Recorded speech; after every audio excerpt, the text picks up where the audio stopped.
When I was appointed, I recall people asking me, especially in the communication group, asking, are you okay if we say so, that you're the first woman dean? I said, yeah. Just in one department, people were coming from so many different places, and we were getting along. It explains a lot of discrepancies between what the organization is asking for and what the technology is capable of offering. When you become dean, and it's an advice I received from another dean back then, you're not their friends anymore. And that's a hard part.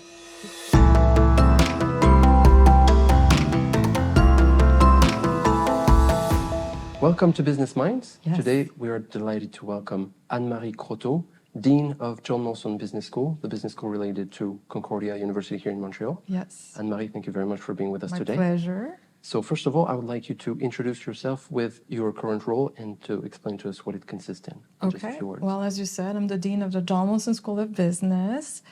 I've been in this post for the last 7 years, so it's keeping me busy. But the Dean of a business school oversees the faculty, members, hiring, promotion, everything. Of course, the students' reality, so we oversee the programs, curriculum changes, everything related to research also is something that we have to look, but also relations with the business community, donors, student associations. So there's a lot, and of course within the university there's a lot going on, so it's a liaison between our internal community, faculty, staff, and students, and the rest of the university, as well as the rest of the business community and the society at large. Very complete, thank you. Okay, we will dig into it a bit more later. Yes, of course. So first of all, we would like to take a little step back to understand where our guests come from and where their career started. So first question is very simple. Where did you grow up? Yep. And what kind of job were you dreaming of doing as a kid? Oh my God. I come from a small city called Arthabasca that is not existing anymore on the map. Wow. Because Arthabasca was merged with Victoriaville. Okay. So Victoriaville is in the Bois-Franc region, so it's somewhere between Montreal and Quebec City, close to Drummondville. I grew up there and did all my studies until CEGEP included. And then when I finished my CEGEP, I was told, you're good in math, why don't you go into actuarial studies? And I said, yes, that's a good idea. I decided to come here at Concordia to do actuarial math because I wanted to learn French, actually English. Mm-hmm. So I came here to learn English. And after this, during that degree, I've learned programming, COBOL, Fortran, all those big ones. You may not know them. Mm-hmm. Indeed. They're old computing systems, or languages, I should say. And then I decided to do a bachelor degree in administration, and I went to HEC Montreal.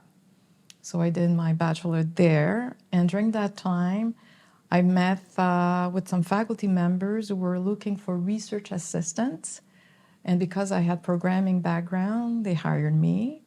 And then one faculty member told me, why don't you do information technology management or management of information systems that they offered? I considered that, and finally I switched completely to that area. Loved it. And then I was told, why don't you do your master degree? So I did the MSc at HEC. And during that time, I realized I enjoyed doing research a lot. As you know, that's a research program. And I also enjoyed teaching because I was asked to be teaching assistant, which I did. So during that time, I realized I love teaching and I love research. And back then, Michel Patry told me, if you want to do an academic career, you really need to go and do your PhD. So I followed his advice, went on to do it at Université Laval, where I got my doctorate degree, and I was the first woman to graduate in MIS at Université Laval. So I'm not that old, but I was the first back then. And finally, I came back here at Concordia as a faculty member, and I just had my career here for the last 27 years. Was I thinking of becoming a dean or becoming a professor? Actually, no, because when I was a kid, my father was the director of the school board of La Région des Bois-Francs. Okay. And in 1976, there was a huge strike from the teachers, and it was not a pleasant experience to see my father dealing with that as the administrator. And I said, I will never be a teacher, ever. That's funny. Yeah. Never say never. And ended up enjoying teaching and all this because both my parents were teachers in their early career. And it's something I really, really enjoy doing, teaching, but also doing research.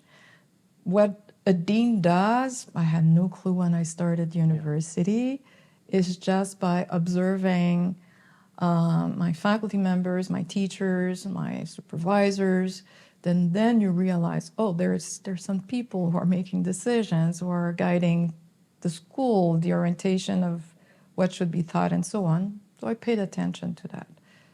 That's perfect.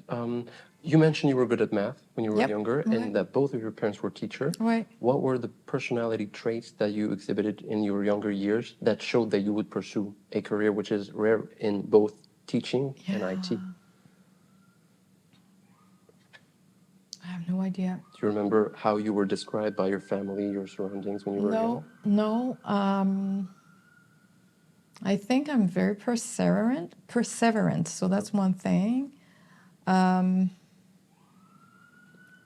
Actually, IT or MIS is a good field for leadership or to lead different projects because you touch so many areas, right? You need to know about accountancy, marketing, HR. You're exposed to this because programs and systems are developed specifically from some area. So at some point, you need to understand how the business works, how the processes are set, how they can be improved. That is the area where I found IT to be very interesting because it can be an enabler, and being part of a change, being part of improving how things are done is something that really interests me in IT. But later on, I realized I was more interested by higher level of decision making. So the executives, how do they make decisions? And actually, when I did my MSc, it was about the use of IT for executives. Okay. And at that time, the big topic was executive information systems, how to develop them, how are they used, what are the key indicators that we need to put into the system. And it was interesting to study that for two reasons. It was about what level of decisions do executives make? You never know, right, when you start. And then you realize, oh, it has to be very high level, yet it has to be based on facts and on data and so on. So you realize how important it is to have a bottom-up approach when it comes to data. So when it reaches the executive, they have a high-level view, but then they can go into the details if need be. And all this to say is that it's a mix of strategy, executive thinking, decision-making, and the use of technology.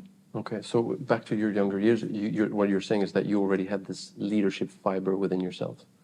I don't know. That's what it sounds like. Maybe I wasn't les guides, comment on appelle ça, les jeunettes et les guides, the scouts, girls, le scoutisme et les scouts, but for girls. Yeah. And I was the head of the little things. Already I showed a bit of leadership there. Okay, that makes sense. Yeah. Excellent. And when you were younger, do you remember if you had any role models, any inspiring figures? You mentioned your parents. Yeah, for sure, my parents. That can be one, yeah. Yes. Did you have any other? There's one, without knowing her career and so much, but she is someone that was unique, and I would say it's Jeanne Sauvé, who was the first governor of Canada. She was also attached to Concordia. I didn't realize that back then, but she was one of the first women leader in federal politics. And there was something about her that was very forceful but elegant at the same time, very feminine but strong, you know. So that was a nice mix to me of what leadership can be or could be. I never adhere to the when you're a leader, you have to be tough and strong and men-like, especially when you're a woman. To me, it's more about making the right decision, the right way, for the right reasons. Mm-hmm. Yeah. Perfect. So back to the start of your career. Right. Can you tell us a little bit about how did you feel when you got your first job? What was the experience like for you? Oh, it was great. I was happy to come back to Concordia. It was already a different Concordia because when I did my degree in actuarial math, it was at Loyola campus in Notre-Dame-de-Grâce. Okay. Whereas my first job here was here downtown. So already it's a different vibe. But I realized how diverse Concordia is. We had a lot of international students. It was already very rich. And I would say ahead of the time. Because we already 30 years ago, the very first time I taught, there was a student in my class who needed someone to do the sign for the deaf people. Okay. So already I was teaching and I had this person next to me. I said, wow, this is great. This is very open. This is very inclusive. Yeah. And it was 2 years ago. So 27 to be more precise, but it speaks to already it was in place. Not many universities did that at the time. It was the first time I experienced that. I taught at HEC, I taught at Université de Sherbrooke, I taught at Université Laval before starting here as a faculty because I was getting those teaching contracts back then when I was a PhD student. I found it very inclusive and very powerful. And the students were and are still just great. And then you realize I'm having as colleagues people from India, the States, Turkey, Iran, Tunisia. Just in one department, people were coming from so many different places, and we were getting along. You don't realize that how rich this is and how maybe unique it is, because some other universities are very homogeneous. We were just so diverse already back then, and same for the students. So, and it's something that is very part of our fabric at Concordia. So I love it. Wow, a bit in advance in their time. That's what I'm saying. Already thinking of places for prayers and all this that was already there.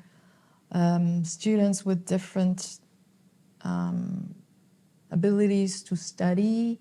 There were already some processes in place to help them and get the time they need, and special place to do their exams and so on. Already in place. Very inspiring. Yeah, yes. So your field of study is technology of information technology. Yep. Can you help us define what it is for our audience who are curious about it and or only hear the words but do not necessarily understand? Of course. What it means? Well, as we know, technology is all over the place now. But back then when I started studying it, it was more about the different systems that we put in place that automate things that are manually long to do, repetitive, and so on, but also to better capture data, to organize it, to analyze it, and so on. So there are different types of systems. Yes. Do you have any examples? Well, just think when you go to the grocery store, it starts with scanning the product, then it has to go into the system so they know how much they have sold, how much it costs, or was sold rather. So it manages the inventory. At the same time, it produces your invoice. It does all this. So it always starts with data, capturing the information, and then you build your system. But you need to do it accordingly to the processes that you also need or have in your business. So that's really to put on a system, on a technology, everything that that can be automatized. Voilà. Automatisé, Yeah. voilà. And do you have any memory, do you remember the first time you were exposed to such a system and understood, oh, this is something very interesting that I want to pursue? Do you remember? Well, actually, not much at the start, but I recall one assignment I had back then here in school, in COBOL, and the idea was to merge two lists of passengers, the current passengers with the waiting list passengers. Okay. And it was to see, can they fit in? That was the exercise we had to do. That's an example. But you see, instead of doing it manually, it's like you have this list and you have this list, and then you have a number of seats, and you have to match it up and try to make sense out of this list. Back then. Excellent. Yeah. And so, can you tell us what your expertise has become? Because we understand it's very broad. There are many different systems. What has become your expertise in IT over your career? Really, the strategic management of information technology. So it's less about developing the systems, but more about what types of systems does an organization need, but also should they do it in-house, develop it themselves, or buy it from others? Should they have their own group of people, IT people, or should they outsource to another company who will do this for them? But also the thinking is that when it comes to prioritize and what needs to be done, you need some criteria and so on. So it's really about managing overall all the systems you have and look at their legacy, look timeline, decide what should be done in-house versus buying off the shelf and so on. So that type of reasoning rather than, which is also need in the area, is there's a business need, specifically what type of entry do we need, what type of fields, how should they be treated and so on. So that's more computing. I'm less into, are we doing the right thing for the organization at large? Excellent. And so within this career of teaching, you touched a little bit about it before. Can you walk us through the main turning points of your career, the key moments that made a shift in your journey? I was part of a research group sponsored by CEFRIO, which is a group of researchers mainly based in Quebec City that are looking into the modernization of organizations. And the mandate was to look at what the government of Quebec was doing from an IT perspective. Like we're back in the 2000 years. And they were asking themselves, we need to modernize the government. And our mandate was to see if they had the capability to do it, and if what they're promising is realistic and so on. So we met a lot of people, and then we realized that the notion of maturity was very critical in this whole exercise, because you may be very advanced as an organization, but your IT or your systems may not be as mature as your organization is. And often there's a disconnect between the maturity of the organization and the maturity of your systems. And what is best is when everything is at the same level, and then you just progress together. But often it explains a lot of discrepancies between what the organization is asking for and what the technology is capable of offering. So it speaks to the resources you have, the types of system you have, the capabilities you have to develop or change, how to transform yourself. So all these things become more holistic, if I may say, but it gives a lot of context to why is it so difficult to move faster, for example. Well, maybe it's because you're lagging, or maybe IT is faster or readier than the organization itself. So it's like two big layers, organization and IT, and if both are aligned, then you're good. But if they're misaligned, there's ways to realign them, but you need to know Is it at the organizational level or is it at the IT level? And then you need, of course, the conversation between the two. Okay. The two groups, right? The IT group speaking with the business people. Yeah. So this whole thing was a realization for you that... Oh, big time, because it explains so many things, not only in IT, but often when you want to change things in organizations, you may see one group that is super mature, super ready, and another group not as much. And you need to consider the timing, and you need to take them where they are and bring them to the next level. So it's often, and you need a plateau sometimes from one level to another level so they can take their breath, go as far as they can with what they have right now, and then progress to the next level and so on. It's all about maturity level models. Okay, excellent. Yeah. And so you are now dean of, Right. the university. How did the opportunity was presented to you? Right. And what was your mental process to apply and go through the process? Oh, before you become dean or you even think of becoming dean, personally, I got involved in several committees at the faculty level, at the department level, at the faculty level, and then at the university level. Often it's through curriculum changes when you have a new program or a new course that you want to deliver for your students. It needs approval, you need to meet with the others, you need to convince people. I'm giving you one small example. Yeah. But you're part of committees and others see you, they see your comments, they see what you're bringing to the table. And eventually people start asking you, would you consider doing this? In my case, the very first one of us asked before even getting tenure. So I was assistant prof before becoming associate prof. We're back in the 2000. Everything was e-commerce. So maybe now it's a given, right? But back then, we had to develop a new program on e-commerce. So I took the lead on this just because it was the thing to do. And then I was asked, do you want to be the program director of this new program? So I said yes. And then you're exposed to other people at the university level, and then they see you. And then someone came back to me and said, we're looking for a program director for the executive MBA. Would you like to do it? I did so. And that brought me closer to the School of Graduate Studies. Okay.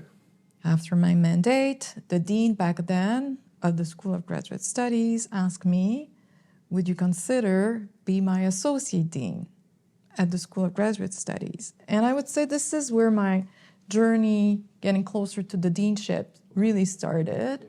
So I was as associate dean for 1 year, and then we had a new dean here at the John Molson School of Business who asked me to come back as his associate dean. So I became associate dean for 4 years here. And then when the post was available, I went on. Came quite naturally. Yeah. And then, I was in the decanal team for 5 years before becoming dean, sort of a way of learning what it is, but you don't know until you're sitting on that chair. That I can tell you too. That makes a lot of sense. Yeah. Good transition for my next question. What do you like most about your job now? I like most of it. I would say it's very rich, enriching too, in the sense that you meet great people almost every day. Most meetings are about ideas, but there are difficult issues. Like the hardest one, from my perspective, is everything related to HR. Misbehavior. It doesn't happen that much, but when they do happen, it takes a lot of time, takes a lot of care. You want to provide everyone with the fair judgment, like fair justice, right? Overall, it's just because it's about human, so it takes time. But other times, when it comes to projects, curriculum, students' activities, inviting guest speakers, meeting with people from the business community, this is all great. It's very, very, very, very nice. Makes a lot of sense. And it gives us a chance to make a difference for the school and for the university. Another very good transition. Okay. My next question is, When you look at your entire career, not just your role as a dean, what is the thing that you are the proudest of? I think because I became the very first woman dean of the school, and when I was appointed, I recall people asking me, especially in the communication group, asking, "Are you okay if we say so, that you're the first woman dean?" I said, "Yeah, that's fine." But I didn't realize what it would do to me, but also to the school, because students just were so thrilled by that. Oh, really? Okay. Female and male students, both, saying, finally, there's a first woman dean.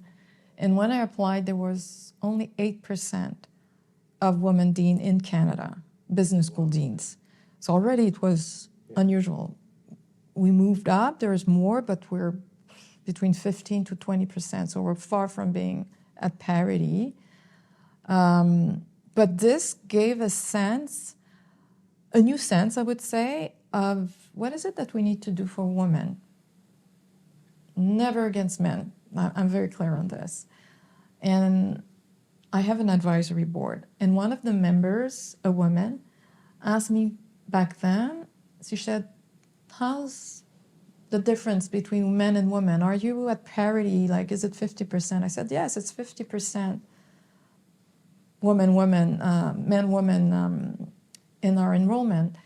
And then she said, "But what about IT? What about finance?" Okay, we'll go back. Yeah. We went back to the numbers. Yeah. And then we realized that there's only 30% of women studying in finance or in IT compared to the men. Like 30% of finance students are women. Mm-hmm. Same for IT. I said, oh, there's something going on. So we put more efforts in bringing more women through scholarships, guest speakers, women. And over the years, I made more efforts to encourage more women to be part of the leadership team. When I was associate dean, I used to be the only woman at the table. Okay. Wow. So we changed that. Uh-huh. Now we have parity. I need as many men as men. I don't want just women. We need both. And it gives a different tone right away. And for finance students, as well as IT, we're trying to get more bursary, more events, as I said, but also getting more women teaching students. So it gives them a role model. So with that, we applied and we got certified by Women in Governance for parity efforts. So it's a parity certification. And we were the very first business school in Canada to do this. And following this, we received a major donation from Barry Lorenzetti, who's a man, to create a center for women in leadership and entrepreneurship. Okay. And on this, we're taking a place, very first one in Canada as well, to have created that. And it's when we run events, it's extremely well attended, both by men and women. And to me, it's important because at the end, what matters the most for me is whoever you are, you have access as much as possible to what you want to do, being a man or a woman. But sometimes barriers are put in place, sometimes completely unknown by, just to push and give access and say, go for it, you can do it. So that's, I would say for now, in less than 7 years, we've made a lot of progress on that front, but we're far from being done. Impressive. Yeah, congratulations for this. This is very inspiring. Thank you. So we just focused a lot about very positive aspects. Now I'd like to look at the other side of the coin. Yeah. What is the biggest crisis you ever had to face? Again, not just as dean, but all throughout your career. Oh, for sure, the pandemic was a big one. As dean, that kept us on our toes all the time. Yeah. I've learned my job, and I think every leader did the same. It's like, wow, we have to go deep in the operations and what it means and, piloting everything online. Bringing back people on campus was also a difficult one because people got used to staying home and all this. And then it's about, okay, I don't want to lose a person, but at the same time, universities are a destination for students. This is where they get together, learn, discover themselves. Was there ever a reflection on this matter? Were you ever thinking, oh, maybe we should keep it like from distance or hybrid, or did you always have the There was a vision? lot of conversations because you have the pro remote, pro on campus, pro hybrid.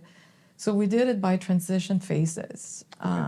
Let's start with 2 days, 3 days. I'm talking about the staff. And then just last year, we were told, listen, even at 3 days, it doesn't work well. It's not fluid enough.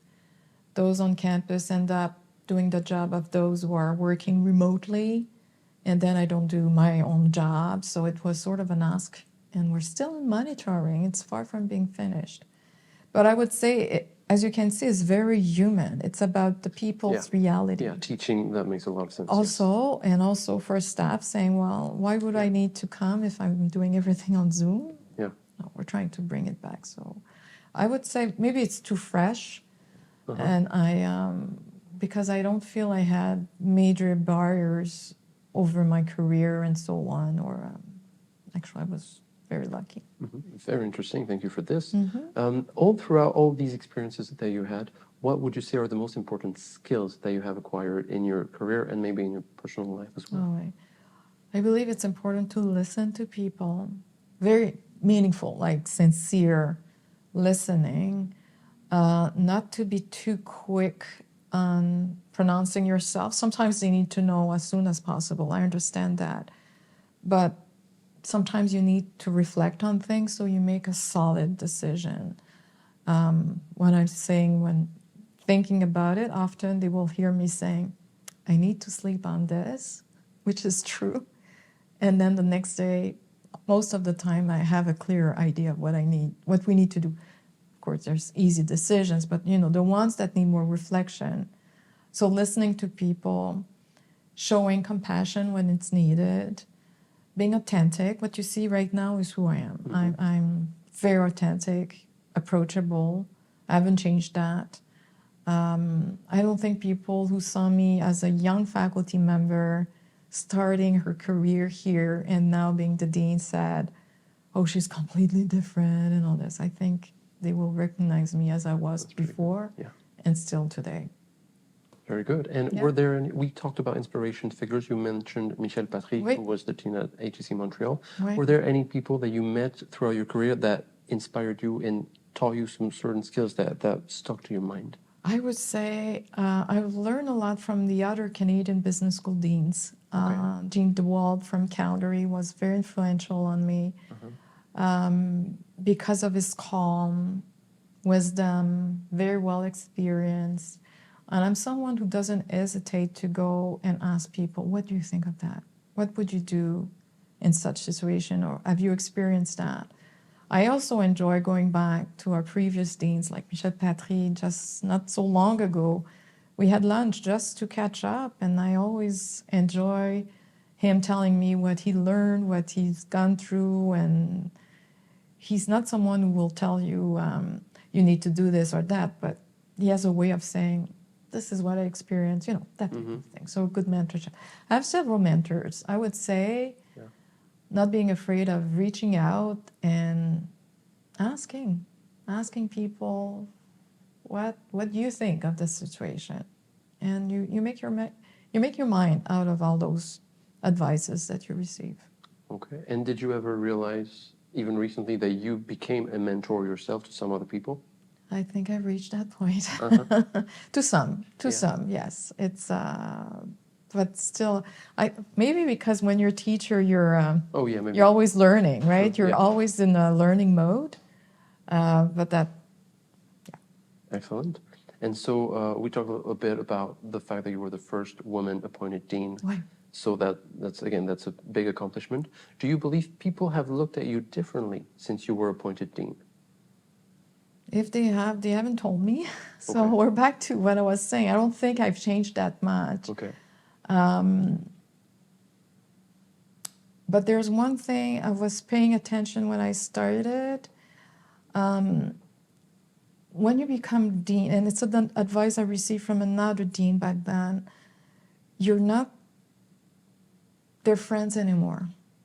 And that's a hard part because you become responsible for making final decisions on several dossiers.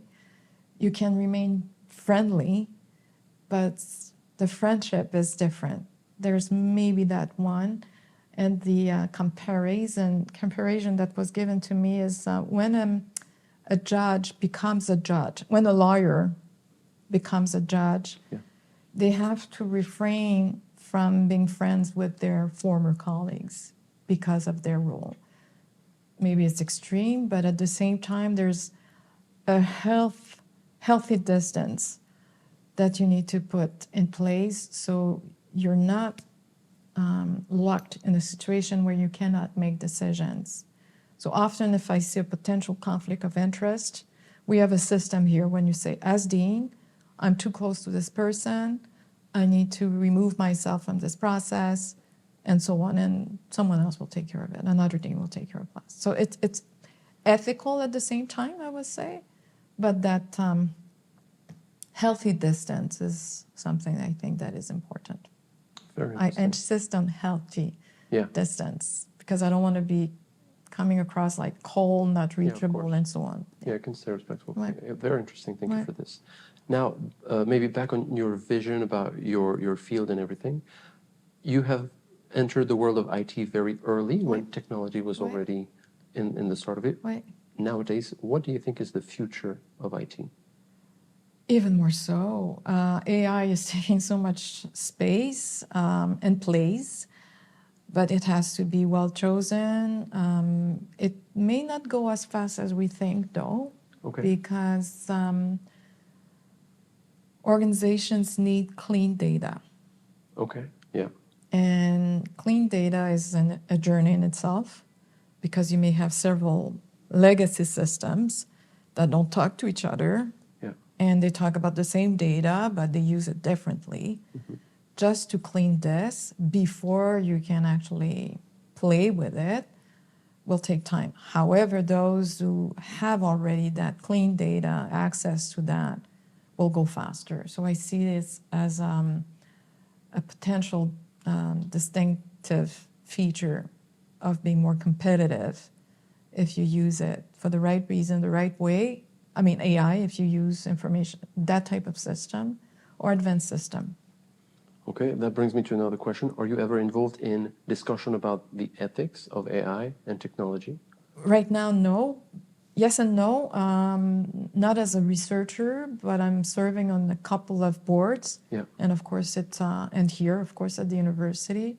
So it's something we have to be absolutely mindful of.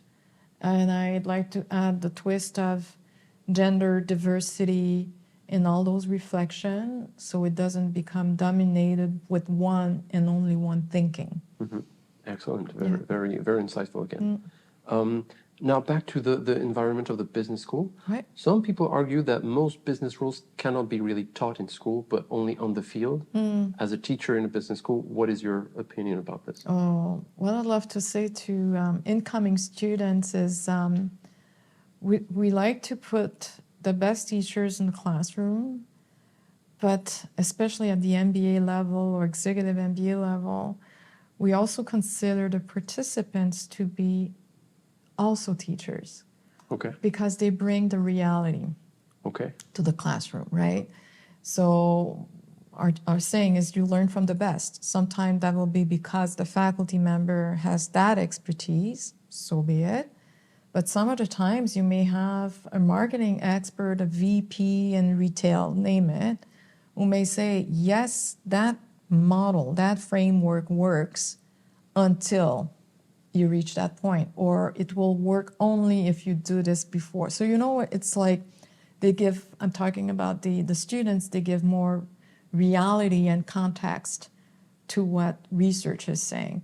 But there's a lot of power in research because often the way we do research is you look at 200, 300, name it, organizations, users, and et cetera, who at some point are telling us overall, this is what it looks like. This is what is happening in such a situation.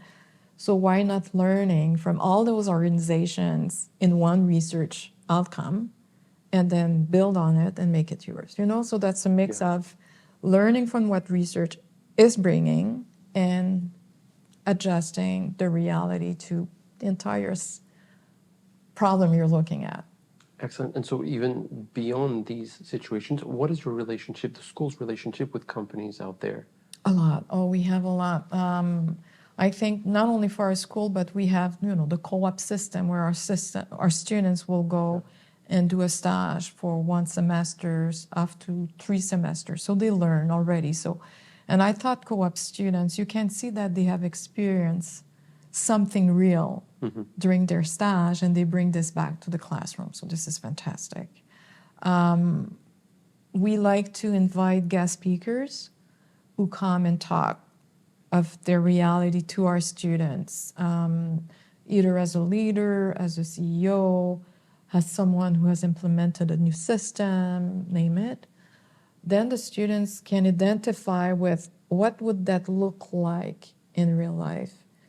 We're very open to this, and our students are known to be quite up and running when they finish their degree. Being practical with a strong foundation is a good mix of how we can prepare our students for the future. Excellent. And so back now on your reflection of your entire career, what would you say would be the accomplishment that you've made that had the biggest impact? I think over the years, it's not well known and it's okay. It's bringing the reality of information technology to the board reality. Okay.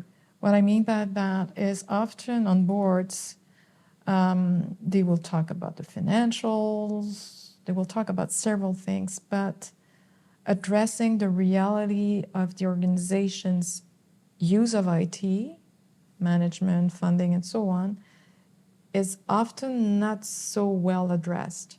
And I've been asked to serve on 3 Crown societies for that specific reason. Okay. And I feel privileged for that, but also it speaks to the need of addressing IT properly, but even at the board reality, not just at the C-suite reality level, right? So that's one thing that is unique with me. I'm not the only one, of course, but I would say it's one feature I may have. Very interesting. And so back to the students' reality, because we Yes. touched it a little bit. We know that in Quebec, there's a big thing that is the academic competition. Oui. How important is it to you? And It's huge. yeah. John Molson is renowned for this. We launched it many years ago, more than 30 years, 40 years ago, at the MBA level and then at the undergrad level. So we're hosting several schools coming and competing with us at our school. It's a great experience for the students, not only the ones who are hosting the competition, they have to organize and all this. So that's one part, but also the ones who are competing locally, nationally, internationally. They all say it was one of the best experiences because it prepares them for real cases. They will be judged by practitioners, by executives. They get feedback. So the learning speed is like 1,000 faster, name it. It's great. It's fantastic for the students, for sure. Yeah, we studied. And it helps the reputation, especially when you win, like we do. Yeah, yeah. We learned it from a competitor, so we kind of know the You know, atmosphere. eh? Yeah. You know, yeah. And now, what do you believe young professionals should focus on the most in order to succeed in their professional and personal life?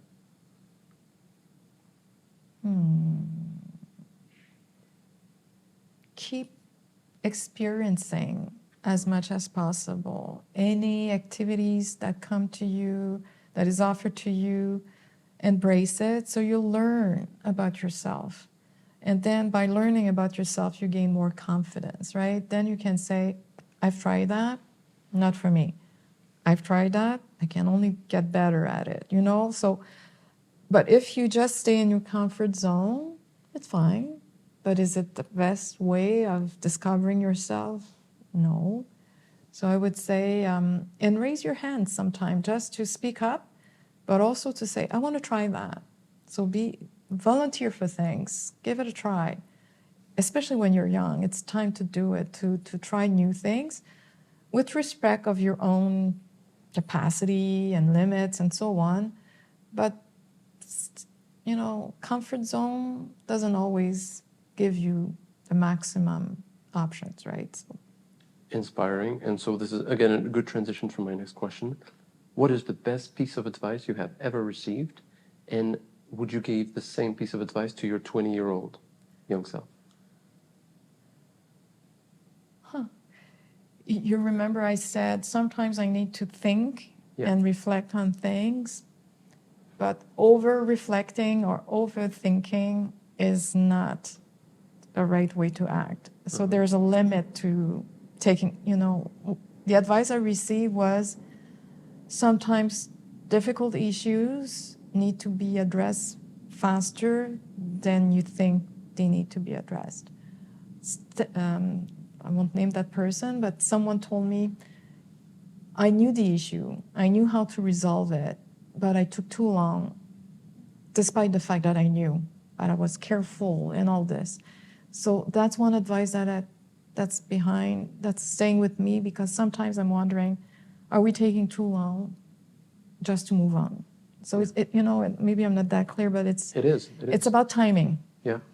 And finding the right timing. Sometimes it's like, if we go too fast, it's bad. And if we take too long, it's as bad.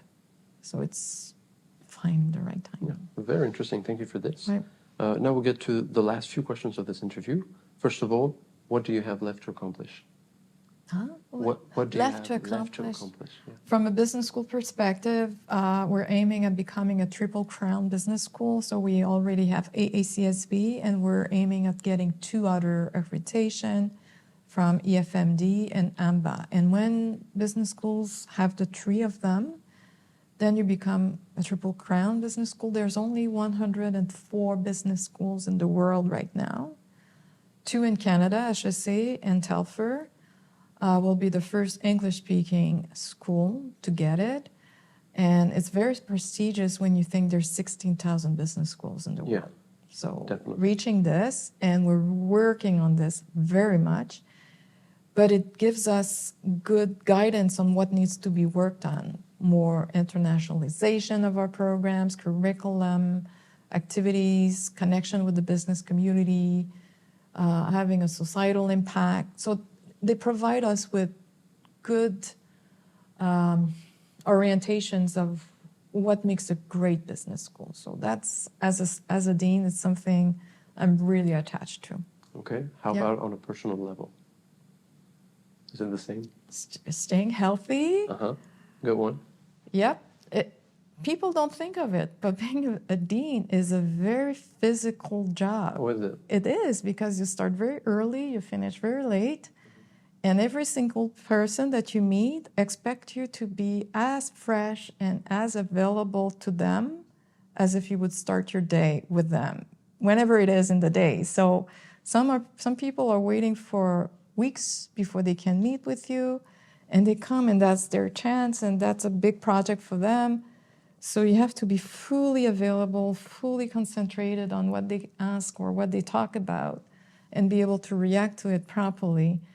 But because it's about your energy, their energy, what's going on, it's more physical than no one told me before. So that's an advice I'm sharing now. And I'm sure it's the same for most leaders, but it's why I started by saying remaining healthy. Sleep, eat, exercise, the whole thing. Excellent. Now, if you could have a private meeting with someone, dead or alive, anyone, who would it be? I would go back to Jeanne Sauvé. Okay.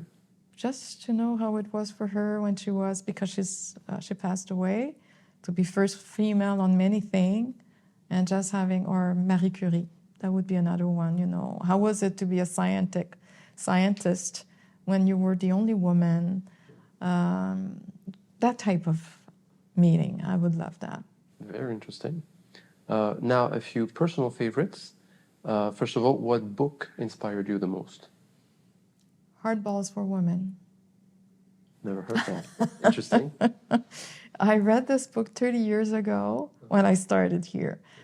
And it's a book that says,